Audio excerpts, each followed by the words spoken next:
বাংলাদেশের অন্যতম একটি প্রাচীন রাজনৈতিক দল এবং সদ্য সাবেক ক্ষমতাসীন একটি দল, সেই আওয়ামী লীগের মুখপাত্র আসলে কে? আপনারা জানেন যে 5 আগস্ট একটি গণ অভ্যুত্থান বিপ্লব বা ছাত্র জনতার আন্দোলনের মুখে। এই চ্যানেলে আপনি নতুন হয়ে থাকলে আমাদের সংবাদটি দেখতে দেখতে চ্যানেলটি সাবস্ক্রাইব করে রাখুন, যাতে করে বন্ধুরা আমাদের পরবর্তী লেটেস্ট আপডেট সংবাদগুলো সবার আগে আপনার কাছে পৌঁছে যায়। ক্ষমতাসীন দলটির প্রধানমন্ত্রী শেখ হাসিনা এবং আওয়ামী লীগ সভানেত্রী শেখ হাসিনা তিনি ভারতে চলে যান এবং বলা যায় যে তার এই যাওয়ার মধ্য দিয়ে দলটি ছিন্ন বিচ্ছিন্ন হয়ে পড়ে। বেশিরভাগ নেতাকর্মী আসলে এখন এই মুহূর্তে পলাতক, বা তারা কেউই সামনে নাই, কোথাও নাই। কেউ হয়তো জেলে আছেন, কেউ বা পলাতক আছেন, আর যারা বাইরে আছেন তারাও হয়তো অনেকটাই চুপচাপ, বা আমরা যাকে বলি যে ঘাপটি মেরে আছেন। ফলে দলটির মধ্যে কে আছেন, কে মুখপাত্র আছেন, সেটি কিন্তু এখন অনেকটাই মানুষের মধ্যে ব্যাপক আলোচনা যে আসলে দলটি কিভাবে পরিচালিত হচ্ছে।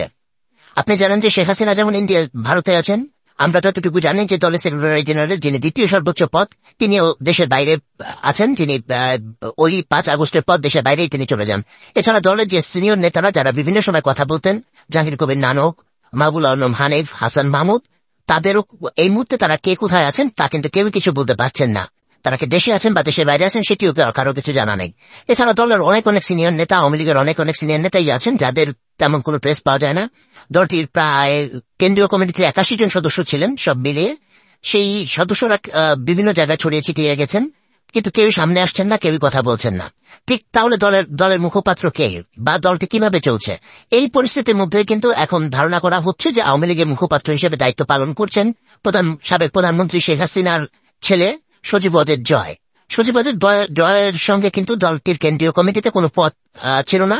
তিনি মূলত অবৈতনিকভাবে প্রধানমন্ত্রীর একজন তথ্য উপদেষ্টা হিসেবে, তথ্য প্রযুক্তি বিষয়ক উপদেষ্টা হিসেবে কাজ করছিলেন। পাশাপাশি তিনি দলের একজন প্রাথমিক সদস্য হিসেবে আছেন, যিনি রংপুর থেকে প্রাথমিক সদস্য পদ পূরণ করেছিলেন।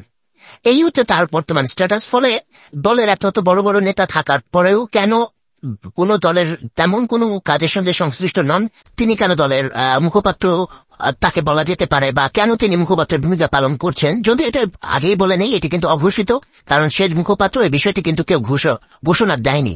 বলা যায় দলের সব নেতা কর্মীরা পালিয়ে যাওয়া বা জেলখানায় থাকা বা বিভিন্ন ভাবে তারা চুপ থাকার কারণেই কিন্তু সজীব ওয়াজেদ জয় বিদেশে বসে বিভিন্ন সময় বিভিন্ন কথা বলছেন।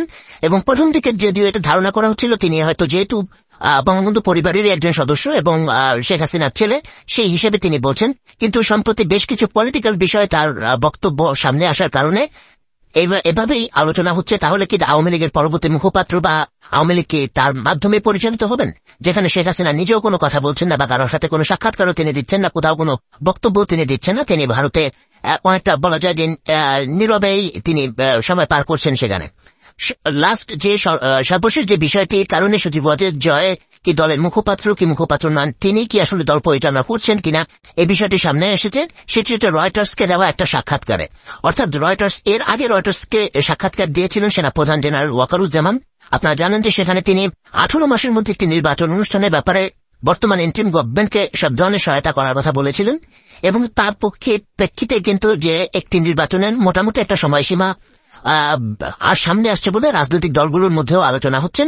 বিভিন্ন দলগুলো থেকে প্রতিক্রিয়া আসছেন, মিশ্র প্রতিক্রিয়া আসছেন। কেউ বলছেন যে এটি একটি খুব ভালো সিদ্ধান্ত, কেউ বলছেন যে পুরো সংস্কার শেষ করা উচিত সরকারে, তারপরে ভোটের দিকে আসা উচিত।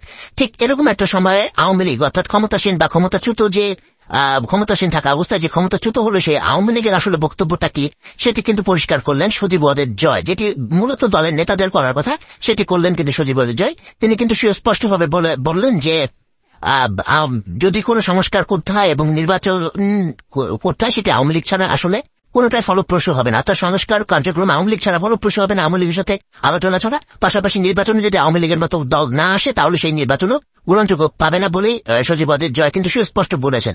পাশাপাশি তিনি আরো একটি বিষয় টেনে এনেছেন এরকম একটি সময়, সেটি হচ্ছে দলের নেতা কর্মীদের ব্যাপারে। তিনি কিন্তু সুস্পষ্ট বলেছেন যে আমার লক্ষ্য, অর্থাৎ তিনি সুস্পষ্টভাবে বলছেন যে আমি চাই এই মুহূর্তে আমার দলের নেতা কর্মীরা নিরাপদে থাকুক। অর্থাৎ তিনি তার দলকে পরিচালনার জন্য একজন প্রথম শ্রেণীর নেতা হিসেবে যে কথাগুলো বলার কথা, অন্যদের করার কথা, সেই কথাটাই কিন্তু তিনি এই মুহূর্তে বলছেন যে তার নেতাকর্মী অর্থাৎ তার দলের যে নেতাকর্মীরা আছেন সেই তাদের নিরাপত্তা বিষয়টা তিনি দেখছেন এবং সেটাকে সবচেয়ে বেশি গুরুত্ব দিচ্ছেন। পাশাপাশি তাদের উপর যে নির্যাতন হচ্ছে বলে তিনি অভিযোগ করেছেন যে বর্তমান ইন্টিম সরকার তাদের উপর এক ধরনের নির্যাতন করছেন। সেই যে অভিযোগটা তিনি তুলেছেন সেটি তিনি বিশ্ব দরবারে নিয়ে যাবেন এবং এটি নিয়ে তিনি জনমত তৈরি করবেন বলেও তিনি সুস্পষ্ট ঘোষণা দিয়েছেন।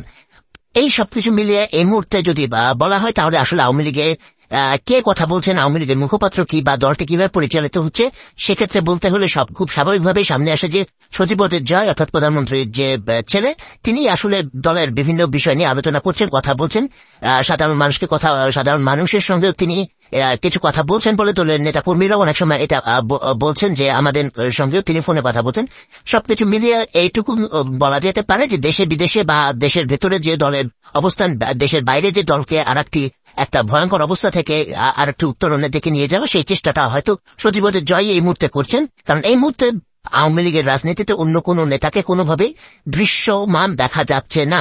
সেই জায়গাটাতেই তিনি বিভিন্ন সংবাদ মাধ্যমে সাক্ষাৎকার দেওয়া, নিজে ফেসবুক বা লাইভ করা, টুইটার করা, যেটা আমরা বলি টুইট করা, অর্থাৎ বর্তমান এক্স হ্যান্ডেলে তিনি যেসব স্ট্যাটাস দিচ্ছেন সেগুলো থেকে এই মুহূর্তে ওই অর্থে আওয়ামী লীগের একমাত্র তিনি সরব আছেন, যিনি আওয়ামী লীগের বিভিন্ন বিষয়ে কথা বলছেন, সরকারের বিভিন্ন বিষয় নিয়ে কথা বলছেন। স্বাভাবিকভাবেই মনে করা হচ্ছে তাহলে তিনি কি দলের মুখপাত্র হিসেবে হাল ধরলেন।